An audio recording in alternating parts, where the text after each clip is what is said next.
What up, people? Welcome to another edition of the Guy Talk Pod, where we are honest, open, and transparent. We have a very special episode for y'all today. As y'all know, this is Men's Month. June is we celebrating men. This month is Father's Day month, Men's Health Month, Men's Mental Health Awareness Month, and we are celebrating men throughout this whole month. Gentlemen, because one, you deserve it. Secondly, that we as men need each other and to uplift each other and to see different examples and things of life that we can resonate with, to see different men going through some of the same challenges or have some of the same questions that we have, regardless of what it's about, and to really have that community of men to visualize those things or talk through those things, should I say. And today, y'all, is a little bit more special for me because, again, as you know, it's Men's Month in so many different capacities. And I have my son joining with me, my firstborn, joining with me today. I'm going to let him introduce himself, give his age and a little more about himself. But I'm so excited about this episode. I'm so excited about my phase, this season of my life of being a father. And we'll talk more on that, but I am just so excited and thrilled to have my son tell you, hey, son, how you doing? My name is Clarence. People call me CJ. I'm excited to do this podcast one day. Yeah. This episode might help, somebody is even something. Yeah.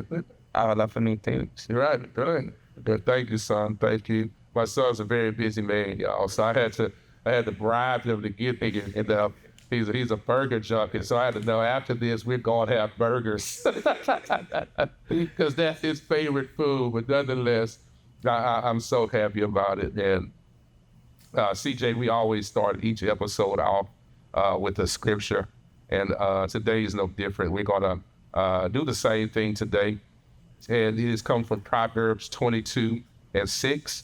Start children off on the way they should go, and when they are old, they will not depart from it. And that's a verse that my mama and daddy said a lot, or I heard a lot growing up in the church, in the Baptist church. As my dad was a minister, I heard that so many times from my mom and dad. And it's a scripture that sticks to me even more now that I have children. Now that I am a father, and I'm going to be honest and open and transparent as we are in Guy Talk. I want to tell you, one, that I love you. I said, I love you. You have always been a light unto my life. You are my firstborn, and I love you dearly. I love you dearly. You really shaped me at a time that matured, things you don't know about because you would be too young to remember. I wasn't always probably the best father. I wasn't always probably the best man, and as I grew, as you grew, God began to really shape us, mold me to be better, to be a better dad, to be a better man, to be a better friend, to adjust as you got older. Because, our conversations changed. We don't have the same conversations when you was 12 and now that you're 24 years old, So that, God a lot had to make me adjust by the way I treated you in terms of conversations, So I love you. I said, and I'm glad you're joining us today. And I'm hoping we could help some other fathers and sons today as well. So I'll start off with our first question, CJ, and it's, what's the most important lesson you learned so far at your age now? I say the most important lesson is probably just, not to waste time, take care of moments you're granted. Tomorrow's really not promised, I already seeing it every day, so I feel like the biggest lesson is just, take every granted, to do something, you just gotta go out and do it, chase it, don't be scared about what people think. It's maybe harder to do it, actually, they see, you know, it's easy to say it, then, you know, do it, but, you know, you gotta get rid of the distractions, you know. So I feel like taking advantage of the goal is probably, you know, the boring life lesson I learned so far, you know, just, if you got a thing you want to go for, just go for it. The distraction, you mentioned distraction. Do you feel like a lot of, I know people in general have distractions regardless of the age, but young men your age, do you see where there are some distractions you think, or maybe what are some of those distractions, I guess? Mm, you know, probably just listening to what everybody else saying, you know, your friend group always gonna tell you, you know, you're doing good. You know, they probably always gonna uplift you and stuff, but you know, then you might see as the outside world probably don't not as able and as not as on your side as you know maybe your friends. So you maybe take that more into consideration than you know the good, and so you may not you know want to do it, or you know maybe you know or you can go to you know your first circle, you know maybe just hang around your own friends. So distraction could come there, you know.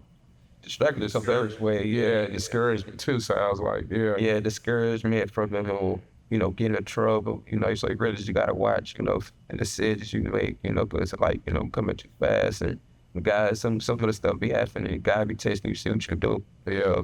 Really just gotta, you know, sit back and think, you know, what you do. Yeah, that's good. That's good. Yeah, so how about you? What would it like? What's been your biggest life lesson, you know, or since or like since my age, what's the biggest thing you learned? Yeah. I would say, you mean in terms of like when I was your age or like now? You know, like right now, would you tell, you know, your older self, you know, when Oh gosh, what I tell my younger self is to understand that I didn't know it all. You know, I felt I knew so much, but I didn't know anything as time went on. You know, you think you have the answers, or you think your answer is the right answer, and it's not. And that's for several reasons. That's for immaturity, being immaturity at that point, and immature at that point in your life, but also not taking wise counsel seriously, meaning whether it's your parents, whether it's an uncle, whether it's a best friend who's just real with you, they're going to tell you that, don't do that, don't say that, etc. But for me personally, I would have told my younger self to listen to my mom and dad more. I would have told my younger self to probably stay away from certain things that seemed exciting at the time, but over time it wasn't something I should have indulged in. And you know, and that's what I would tell my younger self. But life lessons are just that, you know. Life lessons, you gotta live to learn. Yeah. You know, and sometimes you wanna skip steps and not go through the process. As you know, we had a gentleman, he was at church service where our elder Roberto Walker talked about, or his sermon was, it's ugly, but it's fair. And the premise behind his message was that many of us don't want to go through the process because the process is so ugly. We want to go to get to the reward, you know, but the process is where you're made. And it ain't going to look good. It ain't going to feel good, but that's where you're made. And because it's easy to grasp the reward. That's easy, you know. But in terms of the process, It's a fire. say after the fire, yeah. So how do you think, you know, you're 24 now, much more life to live, but what is your perspective on life like right now? What are some of the things, the goals and aspirations you have right now? So my goals are, you know, getting back at school. So, you know, first graduate school, but while I'm in school, I would, you know, do businesses, you know, like as far as like vending machines or ATMs or buying houses and restoring them. You know, I want to kind of just get my hands in anything, you know, to see what I like. But also, you know, just while I'm in school, I also been wanting to make it money. So, you know, I just want to always, you know, my foot on the pedal, trying new thing, you know. So, then probably my, you know, my aspirations right now, finish school, go on to school, you know, just see, you know, what I like to do, you know, and see, you know, just where and take and stuff. You know, I might even start, you know, the cameras and stuff, might start blogging and stuff. So, you know, just trying this, that, you know. Good. That's good. Yes, and, I like one of the things that, as you seen your dad kind of have this transformation, right? You witnessed it at an age that you understand. So dad probably 4 years ago isn't the dad that he is now in terms of, I've always believed in God. I'll always be a believer.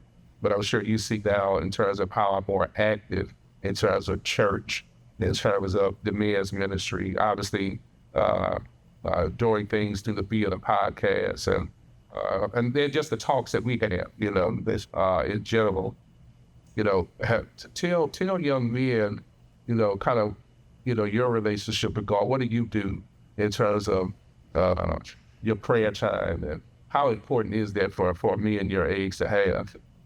and I feel like it's very important. I feel like, when you're younger, you really, some of us, really understand because, I have some friends that, was brought up in, I was brought up in the church home, but, some parents, real strict on it, Bible study every Saturday, and it probably even Wednesday. I got some friends like that.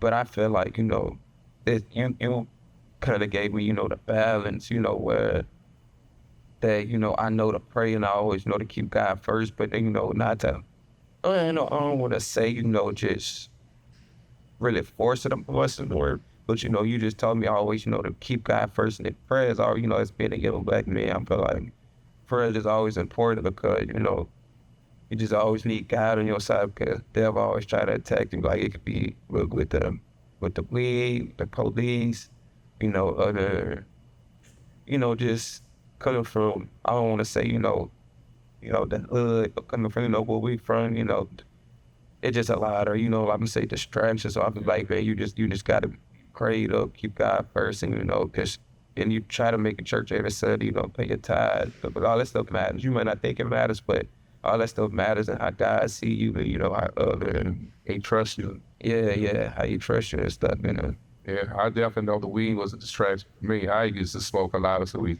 Yeah, that's how much I used to smoke a lot, and that's just what it is. We honest, open, and transparent here. And that was one of the things I thought when I was a smoker. I just told some of this to Dr. Green. We didn't talk about the weed per se. We talked about when I was smoking cigarettes, but at the time I was smoking both. But at that point in my life, I thought smoking weed was doing me good in the sense of, okay, I can sleep better. It gives me the appetite I need to actually enjoy my things.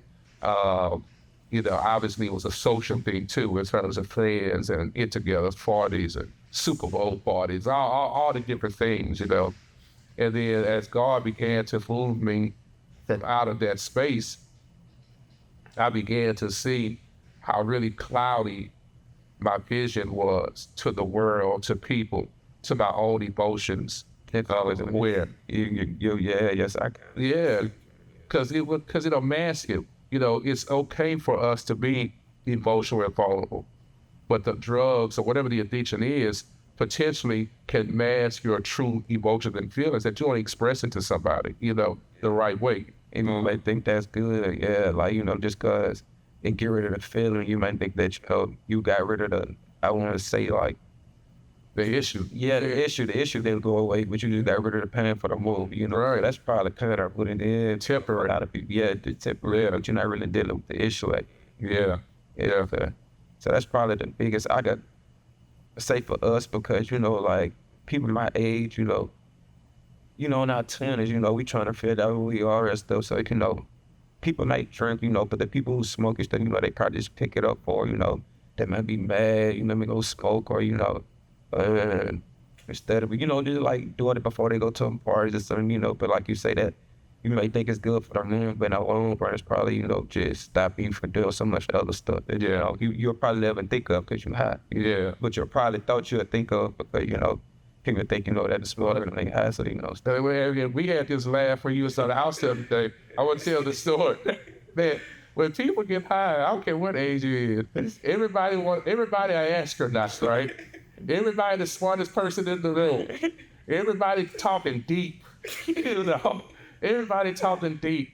And it's just funny because I thought about my days with it that you ain't know nothing. Like you thought you were smart and you thought you were having this very, I don't know, deep conversation, but it was really your mind being cloudy to the real things of this world and to the real things that God wants to communicate with.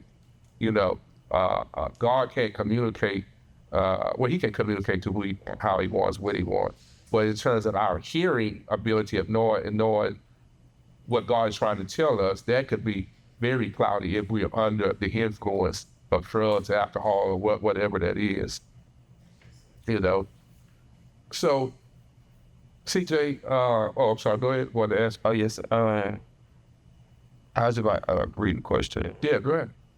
I was about to ask you, how do your views of success and happiness change in your my age? Like That's a good question. yeah, because the things you value when you were my age might not value. So, That's like that. that's good. That's good. When I was your age, what I valued was having a fly car. What I valued was how much attention I could get from the ladies. What I valued was how much money I could go and grow because I thought that made me look like something, right? It made me look like the man. It made me look like that guy, or it made me look whatever, you know what I'm saying? Or maybe want to fit into a certain crowd or whatever the case may be. And I think now, fast forwarding to today, my perspective of success is being a great father, being a great husband, taking care of my health, first and foremost, putting God first in my life. Those are the things that I define as success now.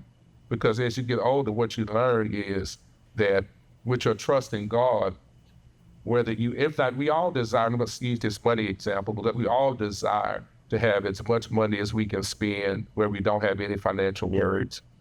But God doesn't see it that way. He does want you to prosper in health and financially. But what I've learned from then to now is that God would make a way no matter how much you make. He'll make a way. We get so caught up in the financial aspect. If I was a millionaire, I make six figures, and all those things are great. They have their place. But success really lies in your commitment to God and your trust in God, because God is God's going to do what He can trust you with. Can you imagine going to the bank, asking to borrow $50,000? They run your credit, and you owe everybody you ever borrowed. So I can't trust you with this $50,000.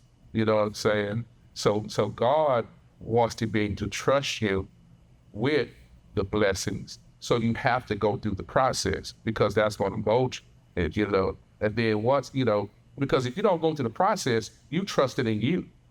You trust in it. I trust me. I'm going to make it happen. I'm going to make a way. I'm going to figure it out. Where God is like, okay, go ahead. But you are going to fail because God is the one who is going to make sure that when you don't know how to get that bill paid, when you don't know how to communicate with your children, when you don't know how to communicate with your spouse the right way, whatever that may be, God is going to download what you need.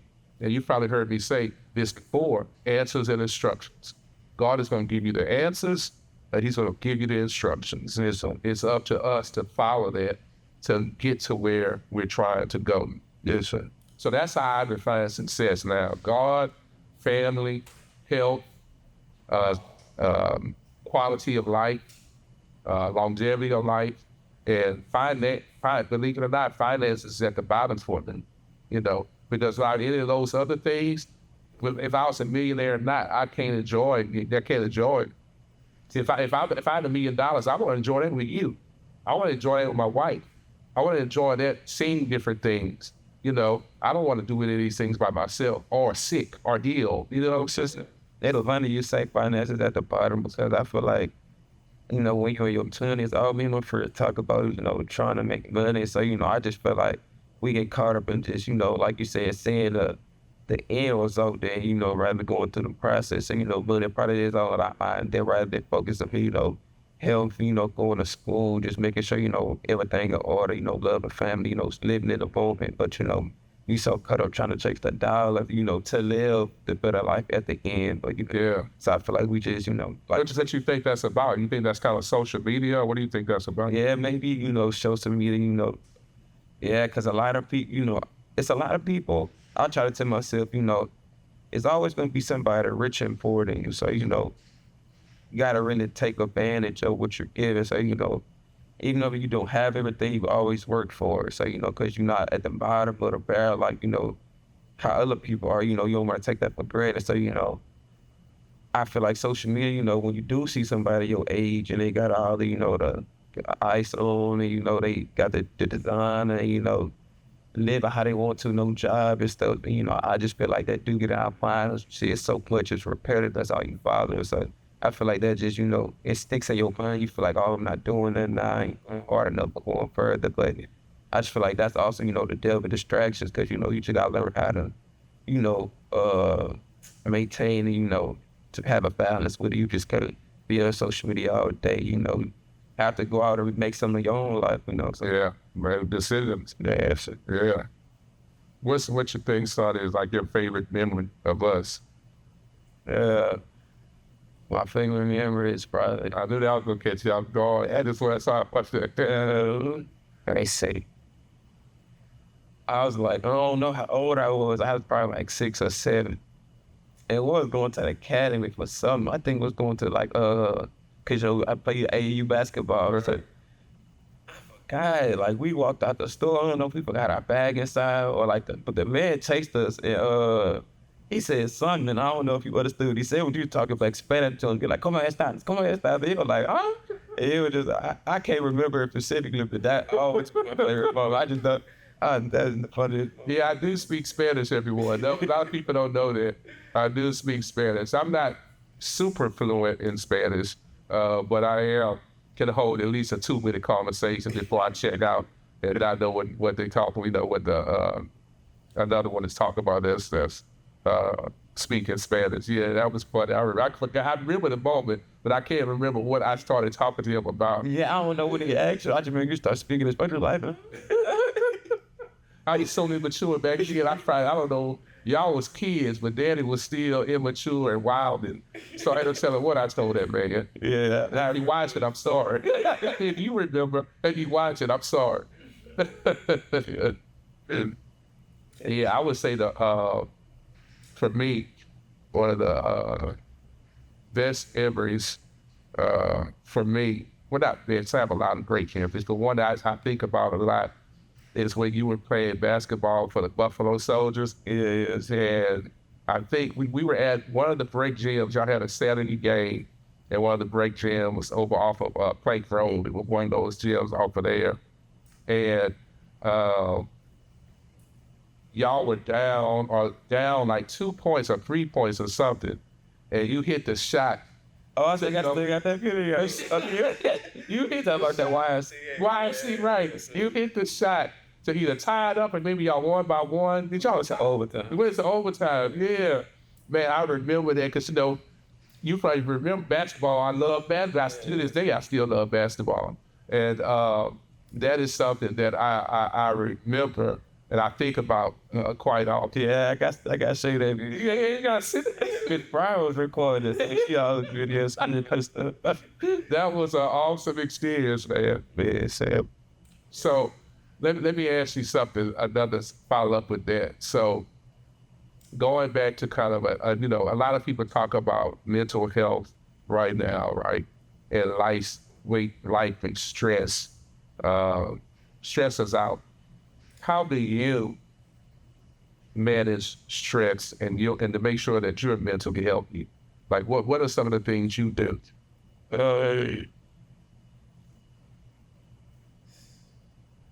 To like man, you say man. Yeah, like it could be, I don't know, because I know you like things. Sometimes you get stressed, or do you go get your favorite burger, or do you go take a ride, or what do you do? Yeah. I don't know, like feel like I'm getting stressed, and, I just try to, forget about, I'm not gonna lie, I may go smoke, something, I just feel like once I get it off, like none of the issue at hand, I just feel like that's something I gotta get better with head of the issue because, I may go smoke, try to get rid of, just get rid of the thought, but, so, like that. But, Right. that's not always, the right to take. So I feel like that's just my way, probably, smoking just to get out of my mind. I come back, smoking really just helped me calm down to see the situation. That's how I feel like smoking do with me. I don't really necessarily just put it on the back burner, but if I'm mad, I take time to, just try to calm down and then, just think about, what God trying to do. So Yeah. as I'm getting, older, I'm starting to learn, like different things, so I just be always trying to think, what God trying to do at the end of the day. So, but when I was young, I was, thinking like that. So I just feel like everybody's different, mental health, I really never think, you'll never think that you have mental health until, somebody probably really sit you down and, talk to you about it, Right. Yeah, that's good. No, I understand because I used to do that when I was your age. My way of getting rid of stress and anxiety is that I would smoke weed, I would smoke cigarettes, I was drinking during that time, so I would drink too. So that was my way of relieving it. At this stage of my life, being that I don't drink or smoke anymore, I have to really do my best to pray. I have to do my best to kind of take a ride, in terms of music or some Christian um, music, or I like Christian rap per se. So I may listen to some of that, or I may go on YouTube and listen to some of my favorite ministers. I may turn on some Apostle from a previous Sunday from him preaching and listen to that. So just ways like that to really kind of calm my spirit. The one thing, bringing God into your spirit, He's going to give you the ultimate confidence, right? He's going to ensure that you are calm in a way that it can't be taken away. Like you said, the feeling temporary, like you said earlier, sometimes we'll do temporary things to get a temporary relief where God can give us a permanent relief or permanent a strategy for that when we go through it, that we can ensure that we don't, it doesn't feel, the same. It's like this. So, yeah. So oh, go ahead. I'm sorry. Sorry. Yes, sir. How did your career goals change over time? Like what if influenced and changes? Oh, that's good. See, Jay. So I work in the healthcare industry. I've been in the healthcare industry now, I don't know, 14, 15 plus years now. But when you were little and in your kind of teenage stages, I was still trying to navigate. You know, uh, I was in, of course, I had my clothing brand that I started. Um, I had different other little side hustles that I was doing. It's when I was trying to figure out who I was, right, and where I wanted to go. And it was hard for me because at that time, although social media wasn't these are the deals it is now, we still saw people my age at that time who were doing pretty well. They were still making money or doing whatever. You want to be like that. And so I had to think about what is it that I'm doing wrong? Well, how can I get there? And that's when I decided to go to school. I'm a proud graduate of Southern University, and Poli-Sci Department, what's up? Higgins Hall, what's up? Southern was a game changer for me, in terms of meeting people, in terms of the professors. One of our awesome professors, he's recently passed, Dr. Arch. He was one of my favorite. All of them were great. But I remember him because he and I had certain conversations where he provided me a lot of guidance, And so that kind of prompted the trajectory for me, of going in the right direction and going into knowing that I wanted a career is something versus just wanting to be hustling all my life. Yeah, so and a lot of things happened in between that time too to help me with that decision, but that was really, really it. Yeah. Yes, that's so you would say, because I know my friends, they either get in trade school Cause they think school just too narrow, or may think they can make more money sooner. So what's your advice of like getting a degree? What you do the degree does The greed's helpful, but the beautiful thing about what you just said is that, see, when I was growing up, a lot of Black parents encourage their kids to go to college because education is still good. I'm not knocking education. Education was what our parents and our grandparents, your grandmother and her mother, felt was the way out. It's the fast forward to today that you can be successful and not necessarily have a college degree. You can go to trade school or become an entrepreneur, or to have different type of investments happening going on in your life. And what has happened, or the key to that has been, is that education. See, you guys have that exposure to education. Matter of fact, is because you guys at your age now have that exposure and education to things that will allow you to be more financially stable. Whereas when I was growing up, it was kind of limited. You, of course, consider school, maybe work at the plant, maybe your daddy may have had a lawn business or a painting business or something like that you were part of, things of that nature. Or maybe the food industry, you know what I'm saying? You may have become a part of your family's restaurant if they had something like that going on. Whereas now, the door is wide open where you don't necessarily need a college degree. I encourage education for everybody. I'm not going to tell everybody not to go to college if that's what they want to do, or they're in law school or nursing school, whatever it is. But they're definitely more out of the door, definitely more wide open. Yes, there's some good stuff. Yeah. Especially with social media appeal. Oh, yeah. We're saying some people didn't even get out of high school, or some people that started college and didn't finish college, or some that didn't go at all are now multi-millionaires, or are either very comfortable, six-figure comfortable, because they chosen a different path that worked. Yeah. And so, yeah. Before you open to the next question, can we change? Okay. All right. We only got like 2 votes. Yeah, wrap it up. That's it.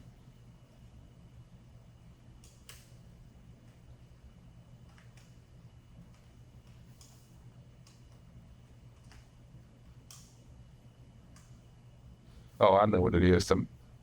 We're going to think about, we're going to talk about,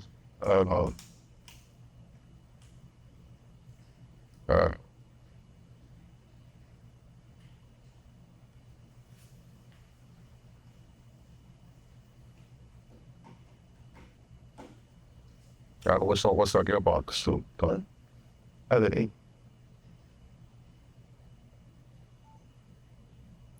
No, so what's your code? 2318.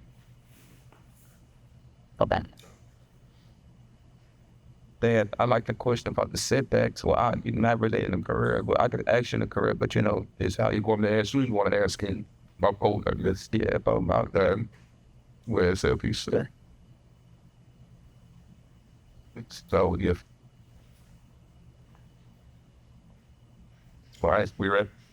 How good. yes. So the next question would ask you, can you share like a either career or like a life setback that you had and how you handled it, to adversity, go down there. Yeah, that's good. I was probably 30 something, late 30s, and you won't remember this, so I know this because I don't think I ever shared this with you. This will be the first time you hear this that I think about. It was a phase in my life where, and this for mental health was a big thing. But now that I look back on it, I was having mental health issues in terms of loneliness, in terms of feeling like I had failed. I was eating vegetables pretty much every day until payday a lot of times. Like when y'all doing apartment, used to come to the apartment on Jefferson. They ran the apartment on Jefferson. A lot of times y'all don't know that I either would tell y'all's mom that I was busy that weekend, If I didn't have any money because all I had was vegetables, I'd have to lie about that because I was ashamed in terms of not having the money. Or I'd go get money from your Mimi or food from your Mimi's house. Um, I guess about 35 or something. I think I was in my early 30s. I was just going through a tough time financially, and I was mastering it in a lot of different ways, and people didn't know it. And then get there, and I had to file bankruptcy. I had to file bankruptcy, and I lost everything. I lost everything, and it was a hard time that I had to really shake back from, because I thought about you informed me a lot, how it impact you guys, how did, me as a man, what were my next steps? Not, now having nothing, you know, and it was hard, It was a time that I had to really lean on God. It was a time where certain individuals in their life, I didn't get a lot of encouragement, so it was hard, and so I had to really lean on God.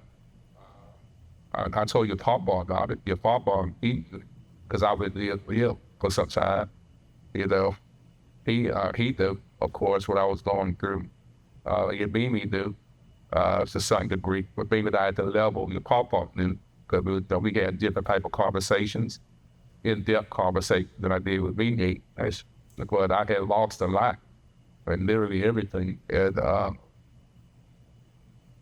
one of the things I never lost, though, was my belief that God was going to make it all right. Even on those days that it didn't feel like, I knew God was going to bring me out. I didn't know how. And the things about going through things, you don't know when. You don't know when.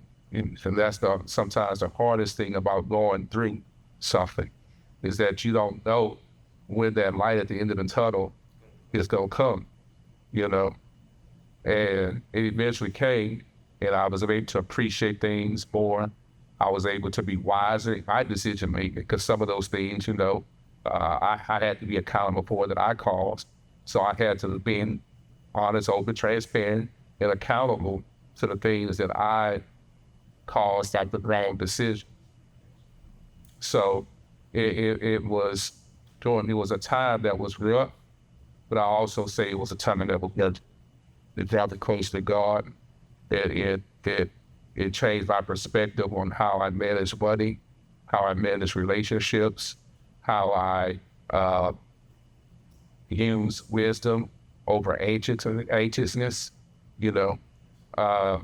It changed a lot. And I still didn't get it right every time after that. Don't get me wrong. I still had some falls along the way, but I knew how to get back up. And, I had went through it. And, I went through the process. So fast forward to present day, God has blessed me tremendously. He's blessed my wife tremendously. He's blessed all of us financially, because you guys, as the children, are the fruit of us. And y'all get to reap some of those benefits now too. That's the thing about God's blessings. God is going to, that is for, it's not for me selfishly, individually.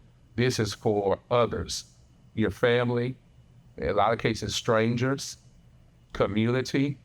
This is why he blesses us. He doesn't bless us to go and withhold from others, And there's a biblical story about that when, the blessings that God gave to two gentlemen. I can't remember the story right offhand, but where one kind of buried kids, where the other son went and expanded on his, So, the bounce back was real, man, but I'm glad it happened. I can't imagine it not happening another way now that I'm at this point in life. Had it happened another way in life, I'm not sure where I would be. I don't think I'd be in a good place. It was rough, but it was working. Yeah. I ain't never know that. Yeah. Those are things I did my best to hide from you and your sister, because shame, as a man, but secondly, I always wanted to be seen as y'all healing. You know, I didn't want to be the Superman without the cape, if that makes sense. You know what I'm saying? And that's why you didn't know, and why I was just finding out now. But it was a lot. Yeah. Yeah, it's just a lesson on what God do just to see how far you'll go, or what He'll put you through just to see how far would you quit, Yeah. If you would have quit, you never know where you would be right. My trust would have been in me instead of God. That's where it would have shown what my trust really was. And well, son, this has been good. You enjoyed it? I know I did. Yes, I and that was good. Something different, or yes, But we gotta do it again. This can't be this the first time, but it can't be the last. And thank y'all. I know this. We have so much more we could have talked about, y'all, but this is just kind of the first of many episodes to come where you guys will see me and my son engaging.